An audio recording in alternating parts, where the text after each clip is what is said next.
Hello, guys. This is Debojyoti, and today we have a very special guest. This is Mafalda Banquart. You saw her in movies like The Forest of Lost Souls, a movie that I absolutely loved, 1618, A Sublime Life.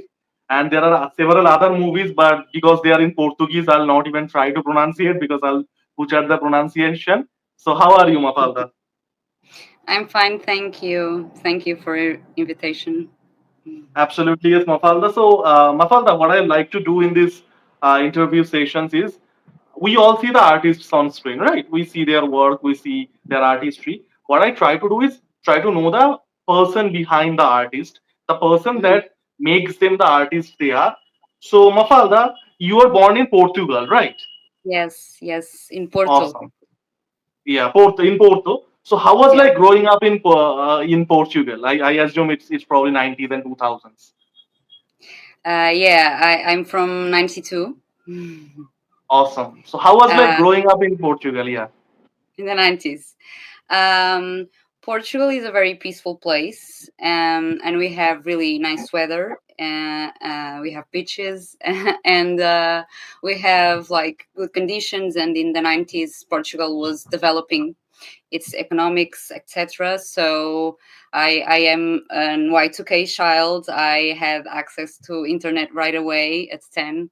And so I grew up knowing technology and typing and messaging and etc. And but also Portugal had just came out of a dictatorship, and um, that is heavy on the generations after that, because in the first years people were in a state of joy and freedom, and but the cultural aspect doesn't go away uh, that fast. So I think that part of my education was still marked by that past and those beliefs that came with the dictatorship.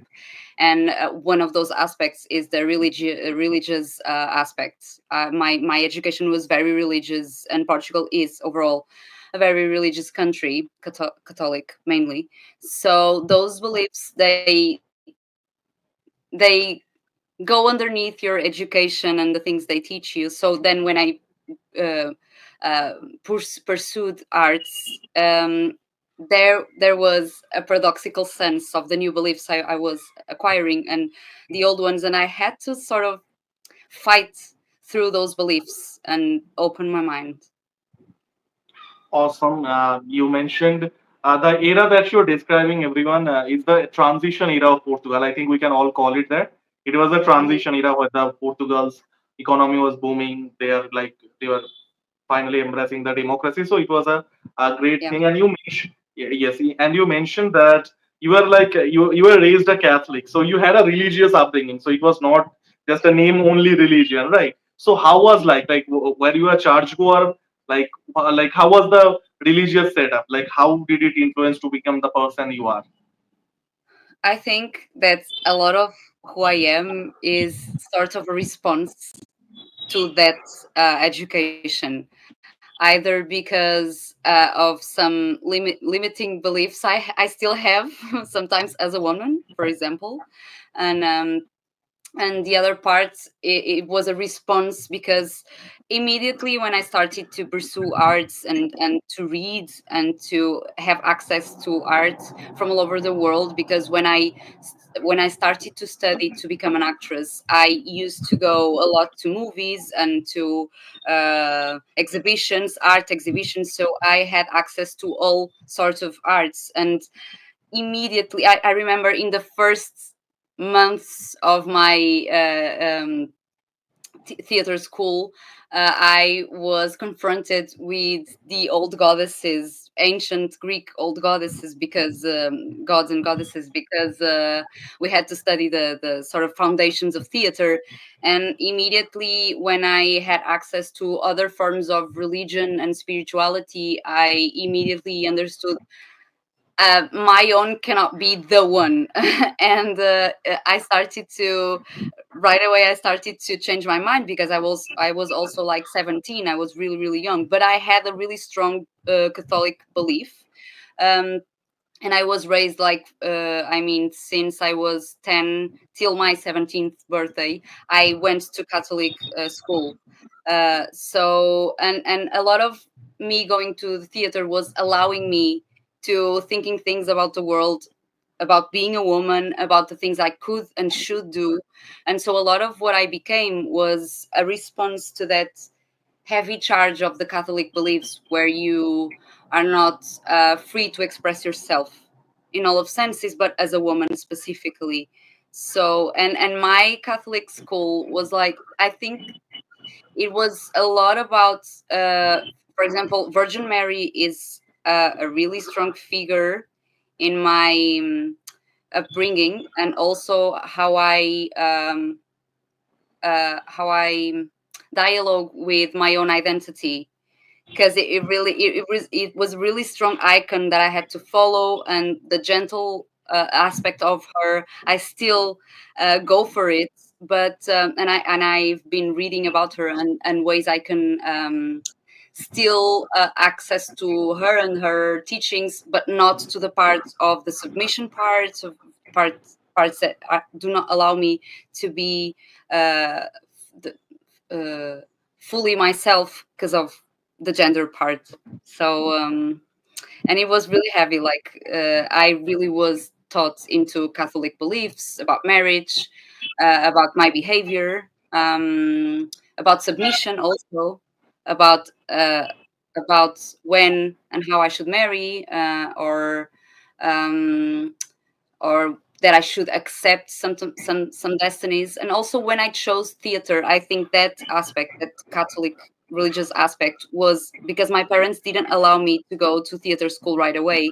And when I went to theater school, and when I learned about, at least here in Europe, how actors were always, the idea of being an actor was always tied to something that was sort of diabolic, or I think that's still, Europe it's, is not alone. In India, there is that traditional belief that yeah, film is evil, and it's yeah. Go ahead. yeah, exactly. And I think that really sort of lied underneath those concerns of them, like you are not going to get a job, etc. But underneath that, I think it's still that there was still this belief about actors and their lives, and sort of like exotic lives, and outsiders, and etc. And I think it still had a space within their beliefs, and also because of dictatorship, etc. So You raised several important points, Mafalda. First of all,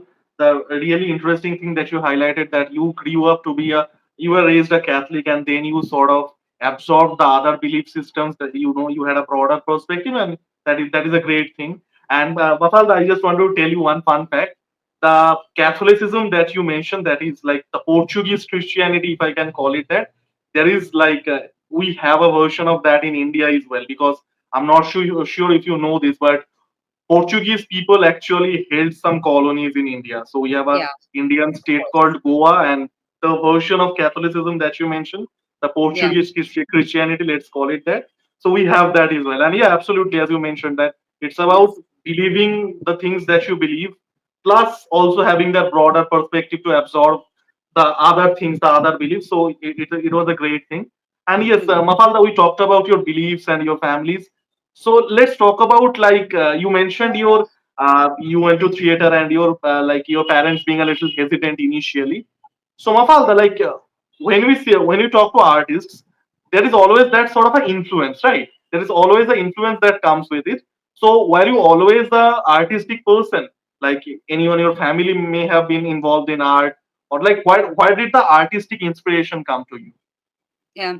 I think no, my parents are not artists, and my family is not. I mean, people in my family are very free and athletic. My people in my family are mostly athletic, not that artistic, but they all kind of draw and etc. But not none of them are intellectuals or artistic people, but they are very athletic, and also very. There are a lot of people in my family that are very mathematical and scientific. not that artistic. My cousin is also an actress, so she's nearly my age, and me and her, we are the artistic people in the family. And I think that arts started to be an interest to me when I read my first book. When I was starting to learn how to read, I did it very fast. I did it with a lot of.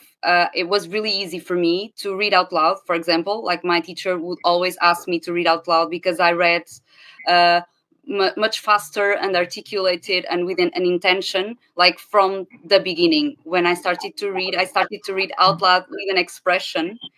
And so, for example, when my peers were still reading with like a slow pace and had to read like the readings they were doing were for their ages, I was already reading above my age, whole books. And so I spent a lot of time of my life inside books. um, First they were fiction books, and then when I grew up, I'm also studying philosophy, so now I read mostly philosophical books. But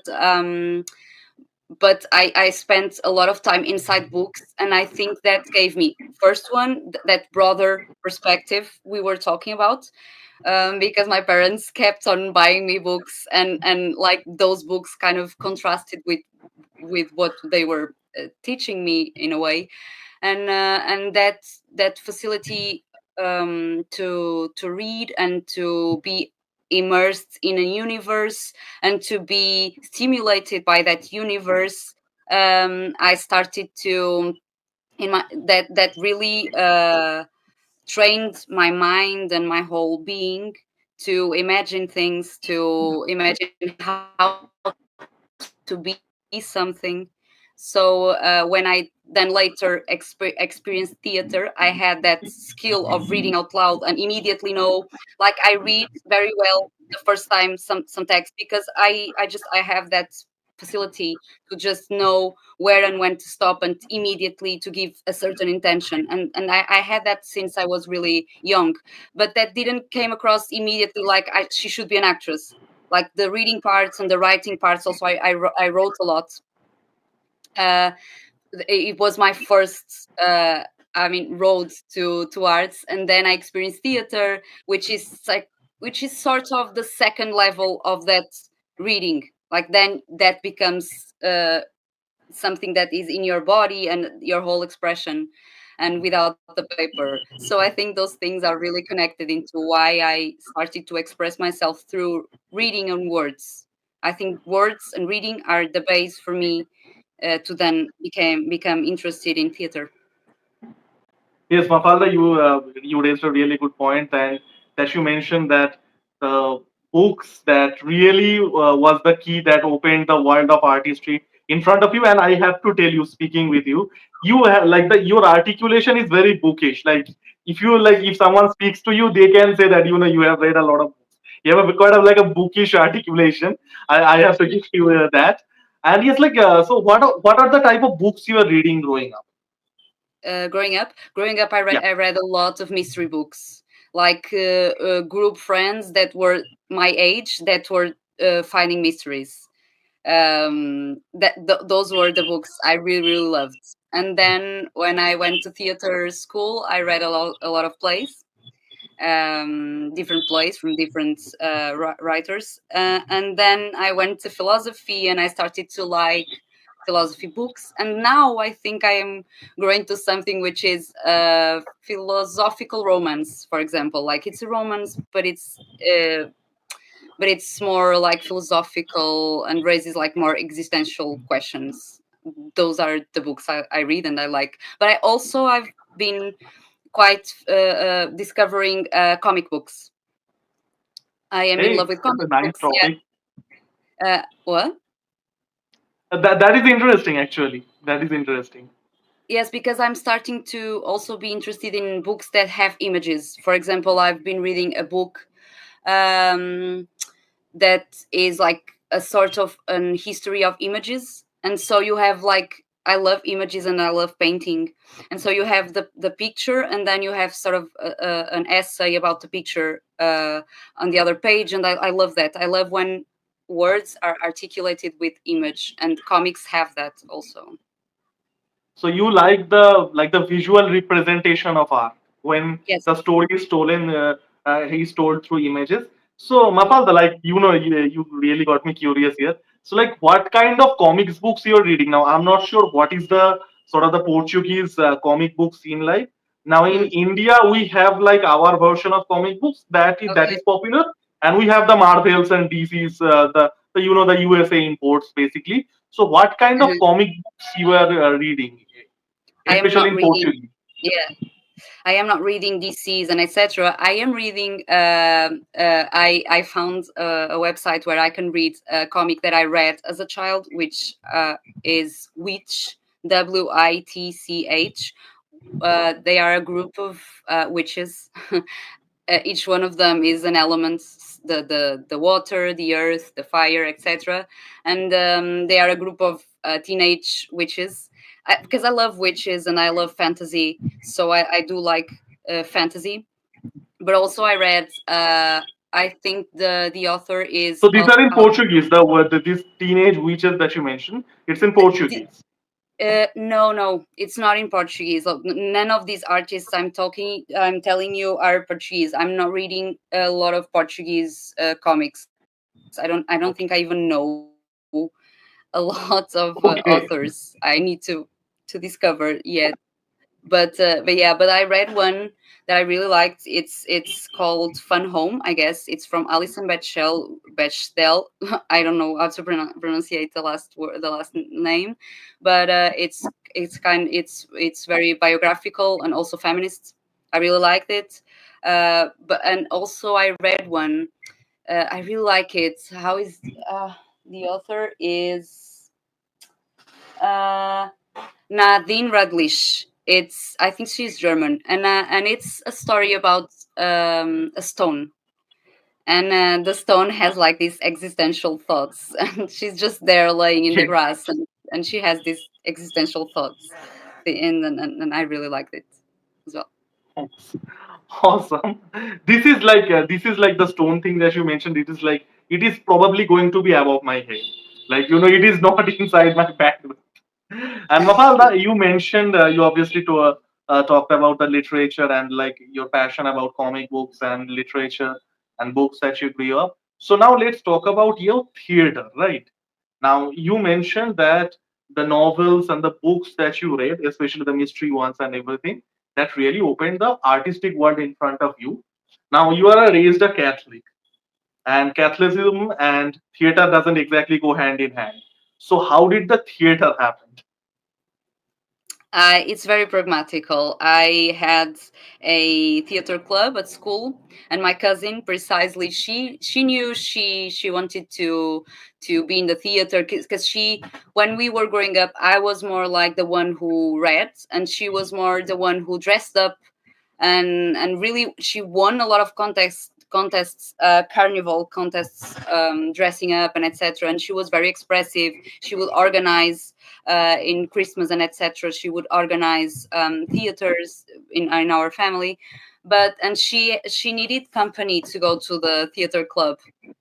And I thought, because I was not that open, she was very open and she was very loud. I was a little bit more shy, and I didn't know that in theater you can sort of be both of those things, because theater allows you to do a lot of things. And if you have this open personality where you're loud and you're expressive, you're okay. But also if you have a more subtle expression, but you have like this intellectual point of view of the world, it also can be channeled through theater. Because when you're in stage, on stage, and when you're on camera, when you're reading a play, you're also like you're understanding something about the world. Say, for example, the relationship between two characters and how that relationship speaks about the world. For example, you were understanding that through also your intellect, and you can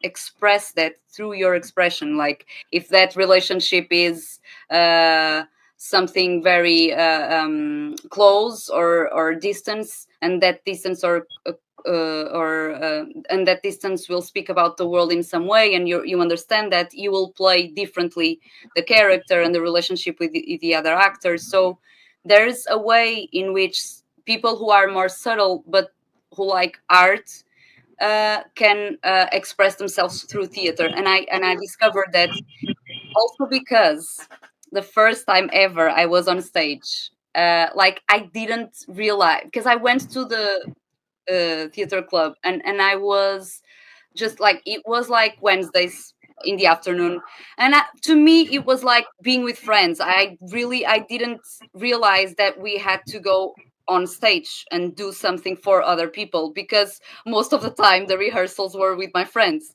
And so when the day came, I was very I suddenly I got very, very nervous, up to a point where I didn't go in the beginning. My character only appeared in the middle of the play, and so I secretly was I grabbed my things, and I was secretly abandoning the building, not to go on stage.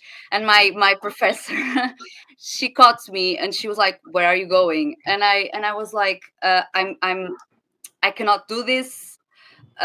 You will have to be without me, because I cannot do this." And she was like, "This is normal. Everyone get nervous before going on stage. When you walk on stage, you will feel nervous, but after that, you will feel a certain the adrenaline will make you do things. And so just trust and just go." And she was like slowly bringing me back to the stage, and I had a mask on. And so when I went to the stage, I didn't see anyone because of the lights, and I felt, contrary to all my expectations, I felt safe, because I couldn't see anyone, and no one was going to interrupt me and the flow of my expression. So, contrary to all my beliefs, on stage I was more protected and more safe than outside of it, because no one was going to interrupt me. That was my moment, and the flow of my expression could just go. So I really learned that, to express myself, actually, the stage was more free than the day-to-day situations. So then I really fell in love. Awesome. First of all, Mafalda, I would like to tell you this. The stage fright that you mentioned, that the freaking out, it is super common. It happens to all of us. Okay. And Yeah. and you mentioned a really interesting thing. It's this paradoxical relationship that you had with the theater. You growing up, you are like you as you mentioned, you're quite bookish, and you're someone who read a lot. You are not the most expressive person. You are not the most extroverted person, and yet you found a way where you could channel your artistry and your intellectuality through a performance, right? So it's a really beautiful yet a very paradoxical relationship. So that was Yes. awesome. Yes, Mafalda. So, like, what kind of plays were you doing? Place. Yeah. So it's funny, because the Forest of Lost Souls, I it was more than 10 years ago. And So it was so originally convinced as a play. I was like, I mean, I was probably 24, I guess. It was after that first play I did, because the first play I did, I was 14. I wasn't even in the theater school. And then I went to theater school, and then right away I shot The Forest of Lost Souls. And the first years of my career were, I was an actress on somebody else's project. Like, someone would call me to do a film, or a play written by somebody else. And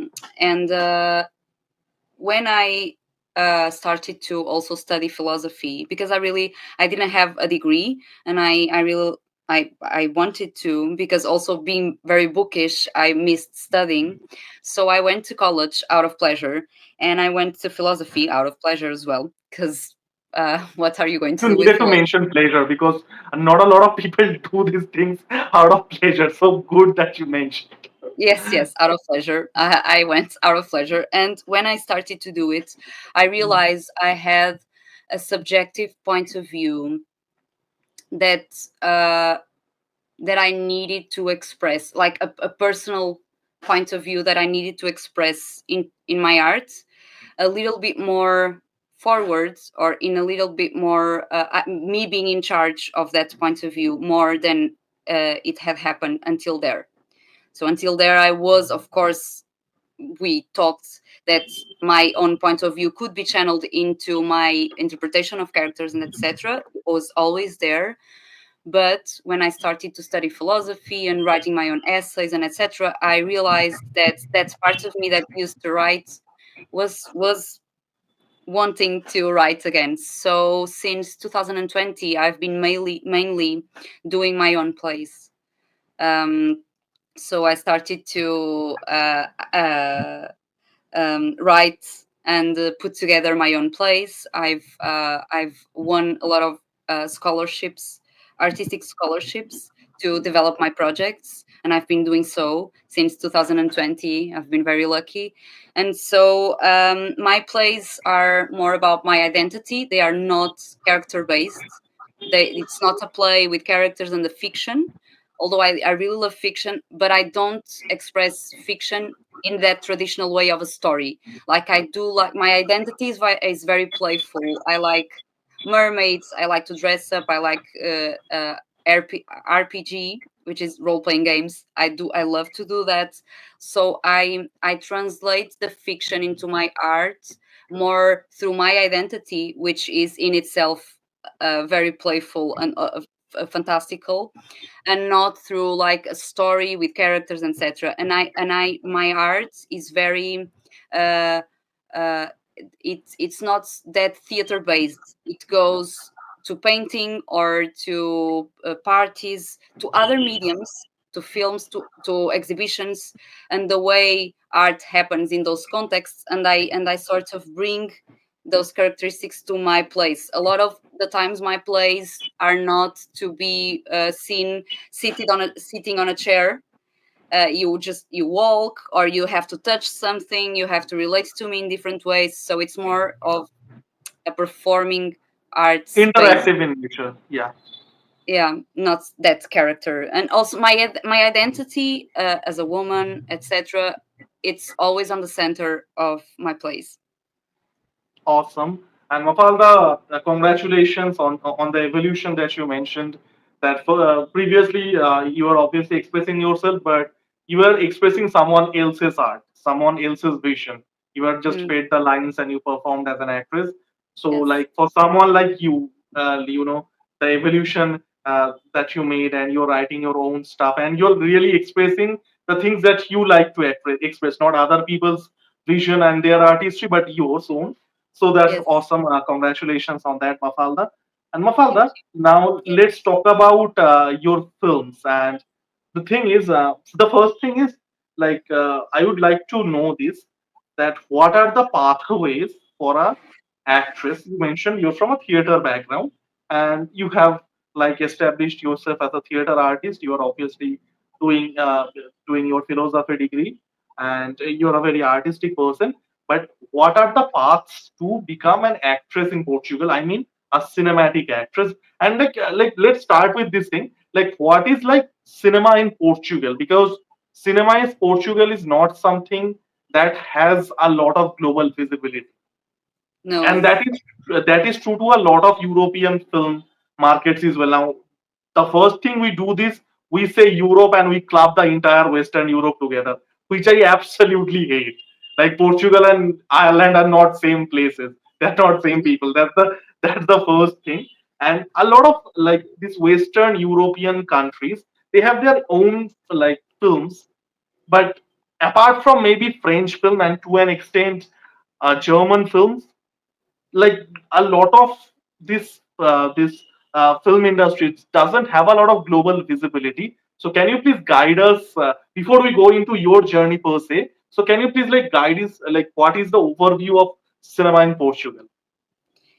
Yeah, so you have this traditional separation between mainstream cinema and independent films.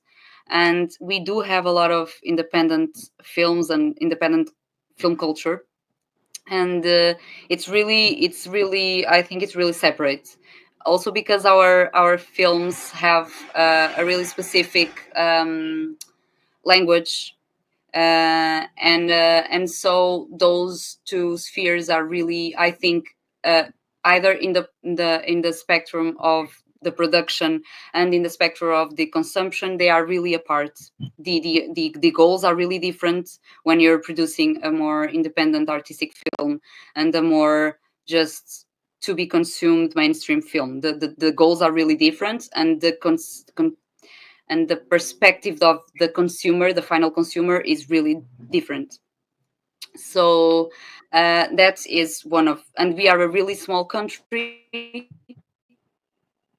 really. So a lot of people who work in cinema as a only film actress. Very few people in Portugal live as film actresses, and also you have, like, for example, soap opera actors. And I do feel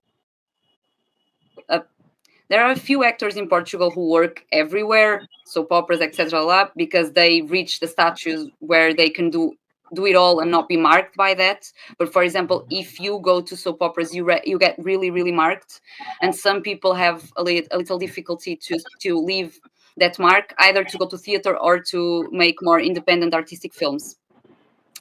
And also, something else that I would like to say is that this also happens because we have really, we don't have money for culture.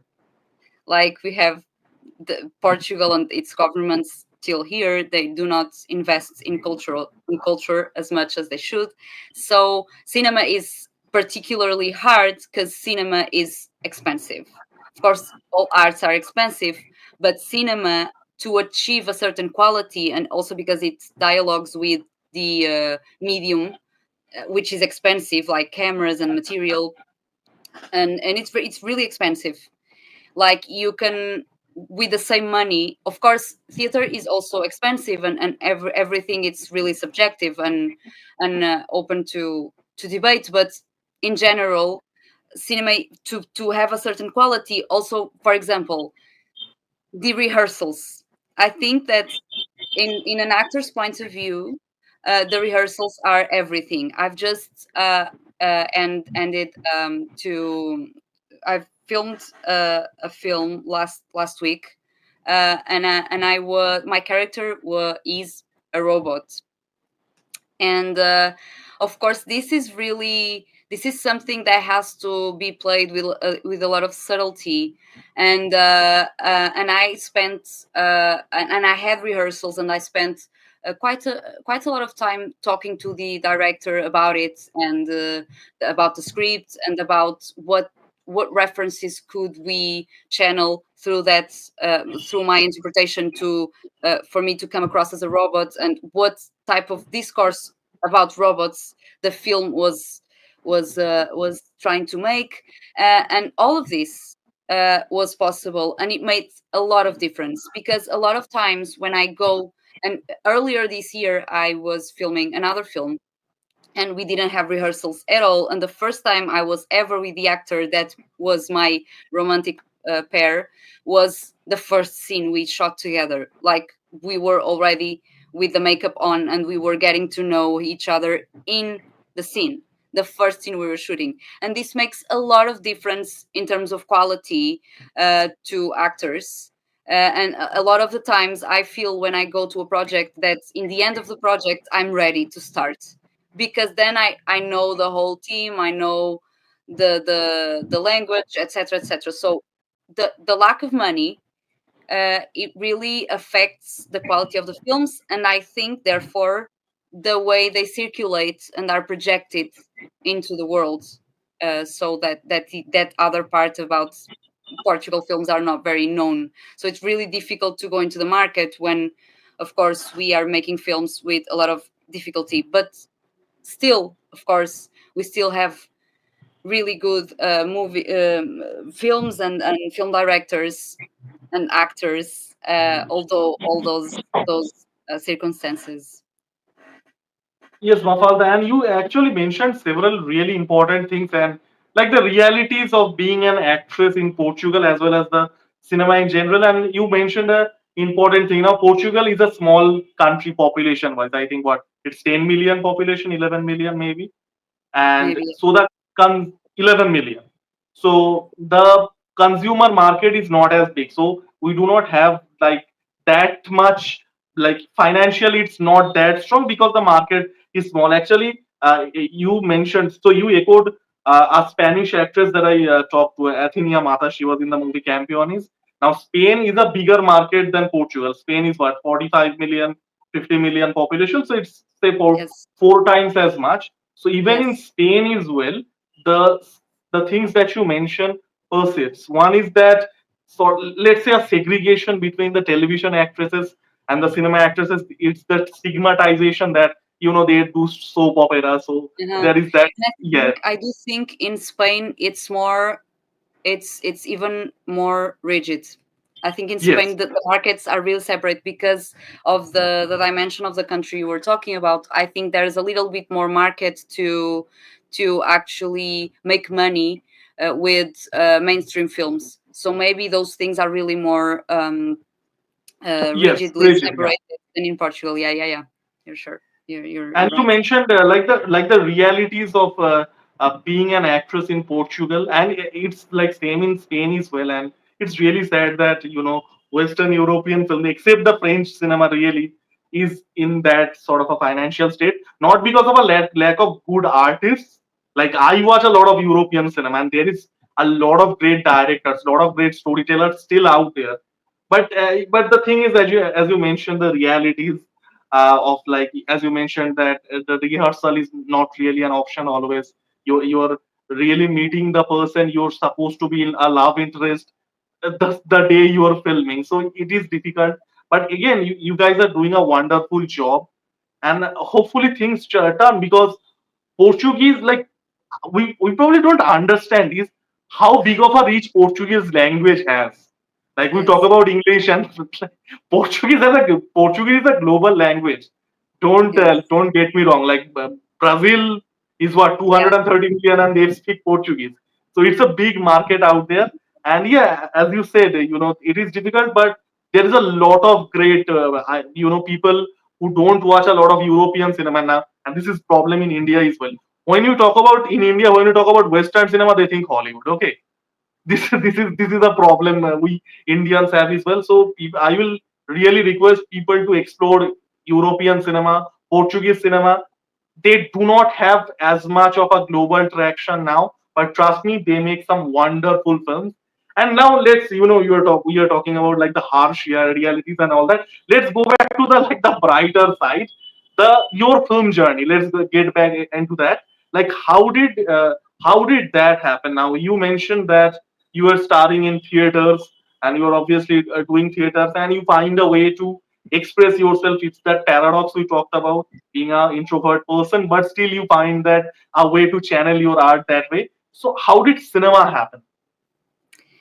I think um, when I was studying, because there's no special school here in Portugal to study film acting. So all the acting schools are more focused on theater skills, acting to act,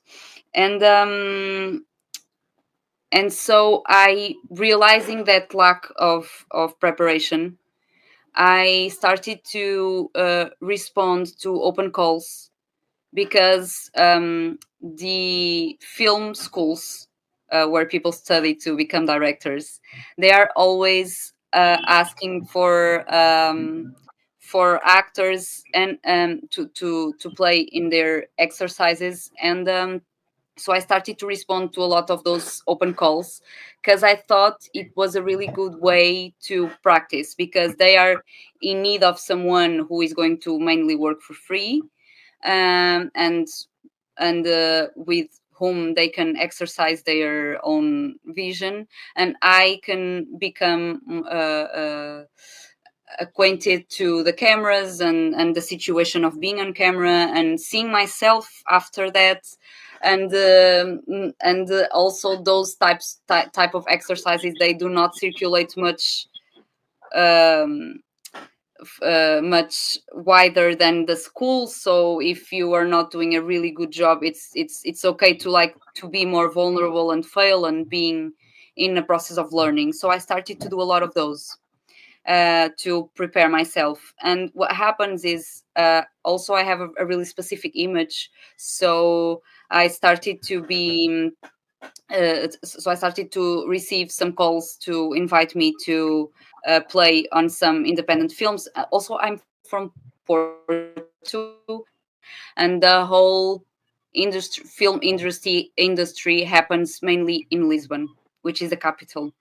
Capital. So I also the Forest of Lost Souls is from Anexo 82, which is a producer based in Porto, which was really important for me to have done that movie. So I then I started to have some material, shot material, to do a reel.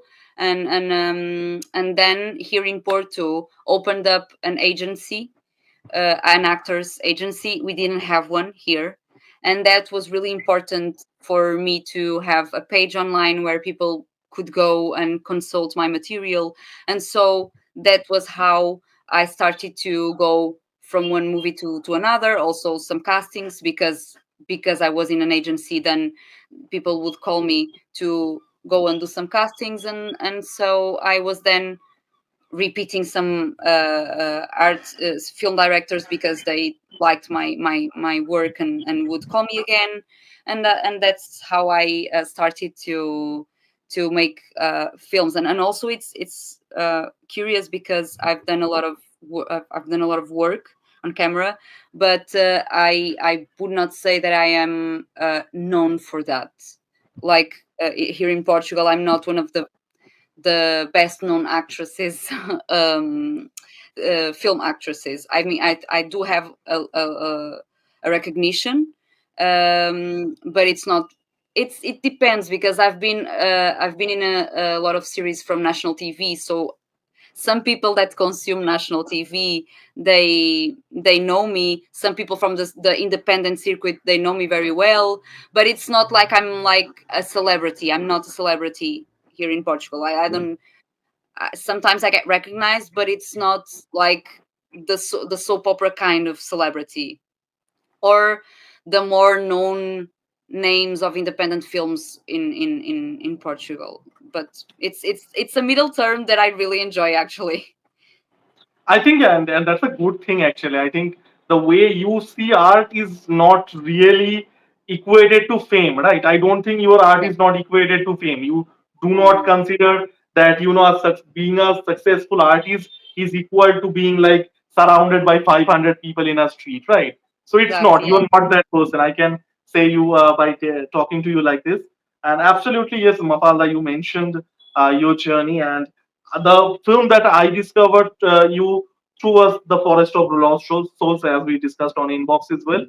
And Yes. it's a like this movie, like this is your most internationally well-known movie, right? This movie Yes. has a cult following among the horror movie nerds like me, like the Yeah. closet psychopaths who doesn't get their kick just from Yeah. normal horror, but like experimental horror. Actually, you'll really love this story. So one of my female friends actually suggested me this film during the lockdown. Okay, and he said, you need to watch this film. I have just watched this film. It's a really experimental film. Very like the look of it is very different. It has that sort of that feministic touch to it as well as a let's look, and I really loved it.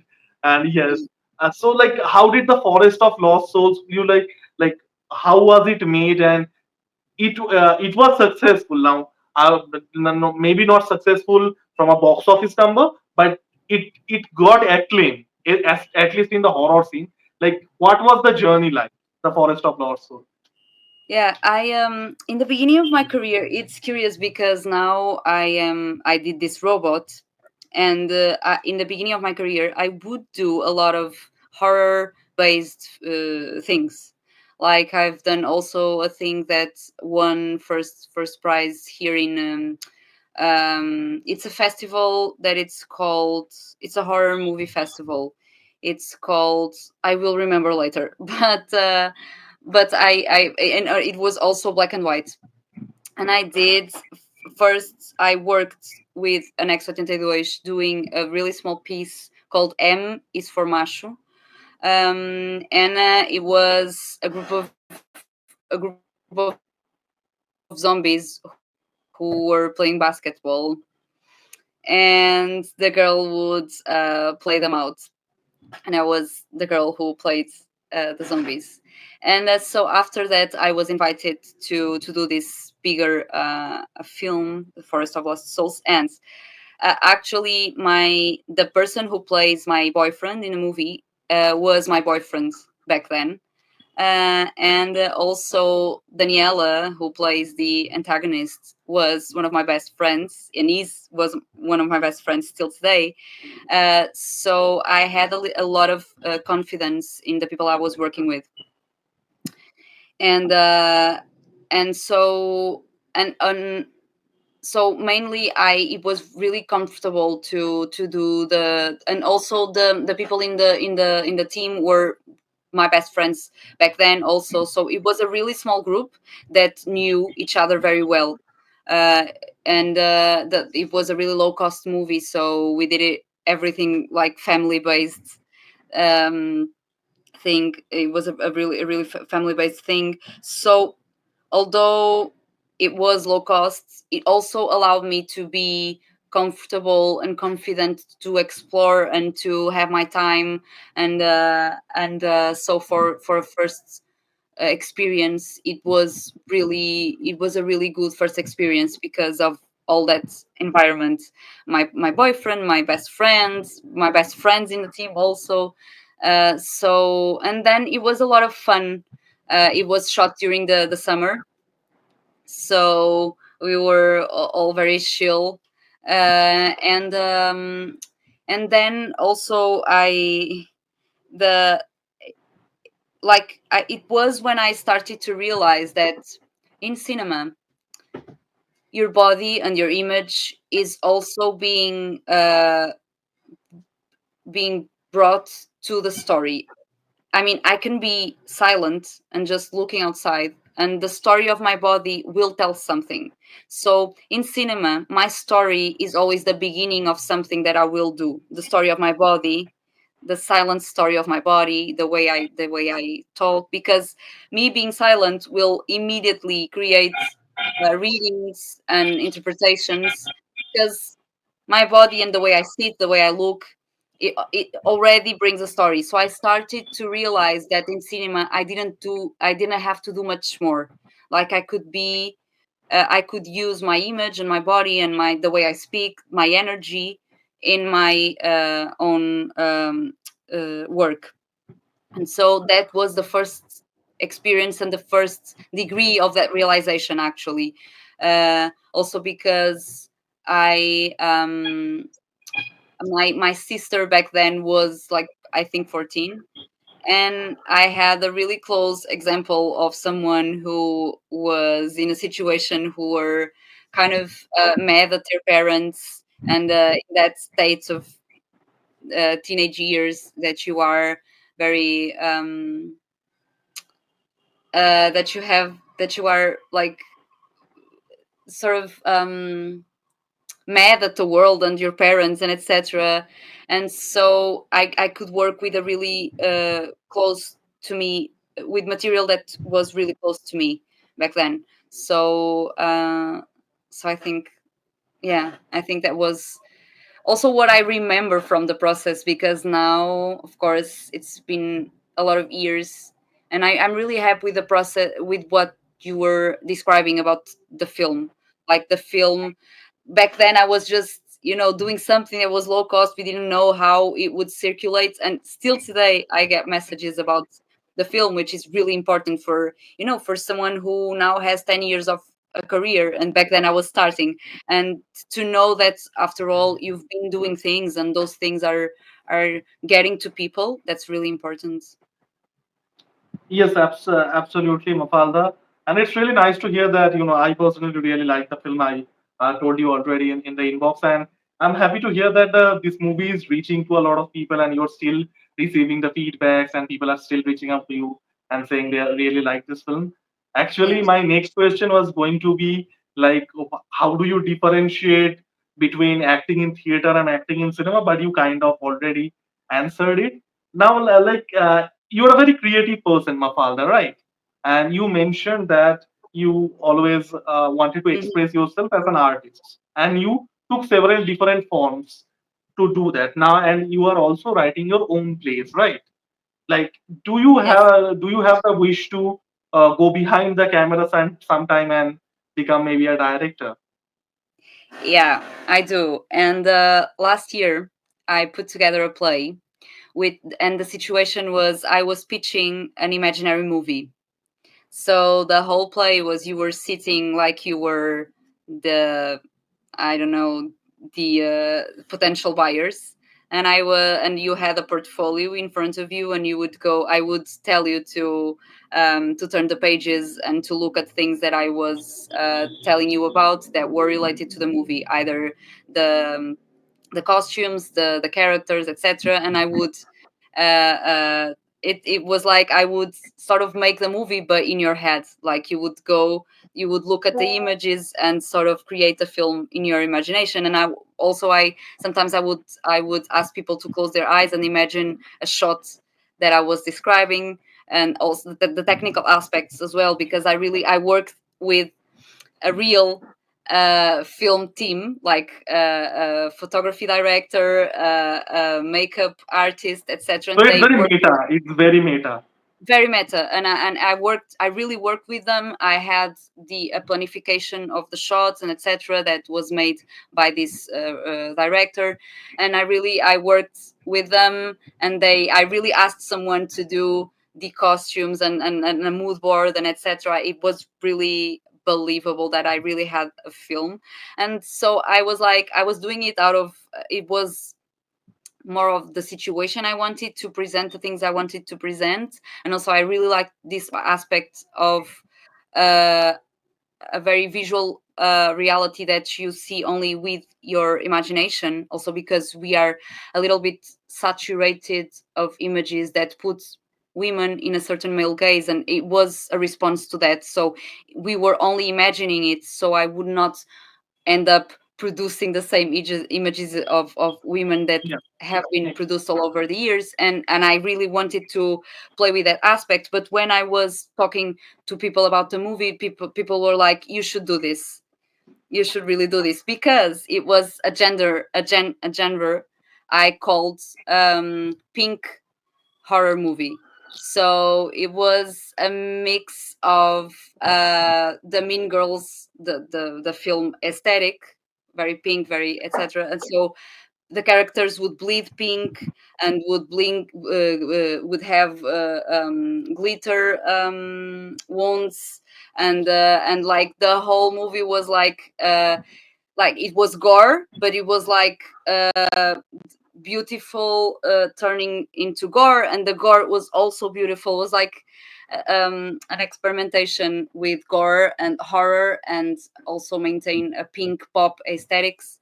And so people were like, you should do this. But always I thought, Portugal do not have I do not have the conditions here in Portugal to do the things I was describing. And also that's why I was just describing them and not doing them because I have a view for something that needs a little bit more financial conditions to do, and maybe I need to find the right team in terms of skills to do the things I'm envisioning. So yes, I consider it, but when I find the right conditions and team to do it. Awesome, and the thing that you described is really interesting. It's you mentioned the mean girls as aesthetic, the heavy makeups and the like the pink aesthetics and the like that, and turning that into a gory horror. So it's Yeah. really interesting. And like since you mentioned that the limitations that you have as, as an actress in Portuguese, as an artist in Portugal, because the market is relatively smaller. So have you like ever thought about maybe going out to maybe to a bigger country in terms of population, maybe to USA, maybe to maybe say even France or Germany? Or is it something that crossed your mind Um, to go abroad is what you mean? to go abroad? Because you mentioned that there are Yeah, certain limitations with Portugal because the market is yeah. not as big. Yeah. So yeah, so I work with my language. So I told you that the base of my interest in theater is the words. So I've never considered to work abroad because to me the way I speak is deeply connected to the way I express myself. So, although I have like a really good English, and now I'm starting to learn Spanish because I would like to go to Spain, but to study philosophy. Uh, if I feel that I have a level of comfort in expressing myself in Spanish, one day I might try to do something in Spanish. But to me, really, really, really, the base of my expression are the words and my understanding of those words and the acquaintance I have with them. So I never considered to go abroad because I really, really think that I express myself fully in my own language. It's really important to me, that connection. It's so important that I've never felt the that even I've never wanted to go. Actually, that's something that I never went to Lisbon. People, they when they want a career in art and You theater, have and never been to Lisbon. I have been to Lisbon and I work in Lisbon a lot, but I've never moved to Lisbon. I'm an Oh, Porto based actress. I've worked in theater and in my and in my field. Uh, um, I've always worked in my field. I've never had side jobs or anything, and that's very, very rare for something for someone who lives in Porto, actually, and also for someone who lives in Lisbon. But I have a career in Porto because I am very connected to the place I grew up. So and also my expression really is connected with that. I think I like proximity work with the tissue of the city, and so yeah, I do not have that aim or that goal. I would like to try and go to to Spain for Erasmus in college, maybe, but I've never had that feeling or no, to go abroad. awesome. You mentioned a really, really good thing, Mafalda. You mentioned that your expression, the language is not just an expression, it's fundamentally who you are and Hmm. fundamentally what makes you an artist. So it's really nice. And hopefully, again, like, so your movies have reached to a global audience despite coming out of like no like not Lisbon like not so in a relatively well I'm not sure I think Porto is the second biggest city in Portugal, right? Yes, yes, So yeah, absolutely. And now is even more culturally animated. A few years ago, when I started to study, it was a lot. It was really different, and I also I'm I've I've grown with the city. Like the city was growing, and I've grown with the city, and I helped the city to grow in a certain way because I'm part of the artistic tissue in here. So I'm very connected to those dynamics, and they are very important to me. And the way I connect also my college dynamic, college experience with my theater experience, the connection between everything. It's so important to me that I don't know, I'm a Porto girl. awesome, it was really nice. And Mafalda, like what are the future projects we'll be seeing you in? You mentioned already the one where you'll be playing the cyborg, the Yes, robot, yes, the that's very, cyborg role. yeah, that's very important. It's from a queer artistic director, who is called André Godinho, is a really good friend of mine. He actually works with me in my place, in the video, and it's also a queer film, and my character is an android, a little robot, and all those queer characters are in different generations. They are trying to escape the normativity of the world in more poetics and more concrete ways, and this cyborg android is a part of that resistance. And I had a really good time playing it because, first of all, Andre works and writes for people who he already knows he's going to work with. So the character was really written for me, and I really like technology, and I really like, as I said, fiction and anime and etc. And so I always have, and also like my first years of my career were doing horror and something like more than the real, and I really like that. And so he knew, and he wrote this robot, and then we started to talk precisely about the male gaze and the female socialization, which are in the center of my theater work, and also as I told you before. And so I developed the character with Andre really close, which is, it was like really a co-creation, and that's really important to me. And we developed it in a way that it could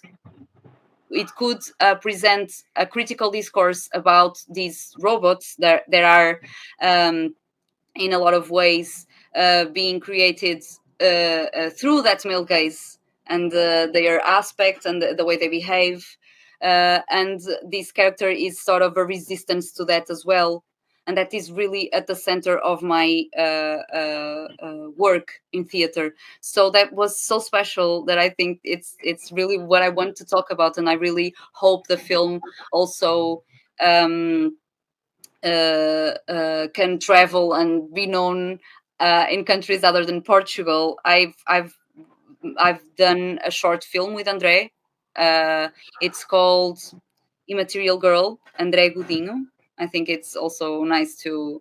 I think now this short film is being played also outside Portugal with two other short films, and I think they called the whole composition ovnis, monsters, and aliens, maybe something like that. I think it's worth to research about it. Mafalda, if it's available on YouTube, I can put it on the description box and people can find it. If you can I share with them. Is I it don't available on YouTube? I don't know if it's available on YouTube, but I can text you later the info about the film, and I Sure. don't know if it's available in any platforms, I guess, but I can send you the info about these films. And so yeah, I'm really excited to see the whole the final results of this movie I've been filming with Andre. Awesome, awesome. And the movie sounds really good. Your character is very interesting, the cyborg, and the whole concept of subverting the male gaze and sort of telling an empowering story. You mentioned it has a queer, like a queer theme to it as well. It sounds wonderful. And again, it's I hope that it doesn't stay inside that Portugal bubble. It travels abroad and reaches to people. And yes, all the best wishes for you, and thank you so much, Mafalda. Oh, It was a thank you. wonderful, yes, it was a wonderful experience speaking to you. All the best for your future endeavors. Thank you so much. Thank you so much. I really love to chat with you. Thank you.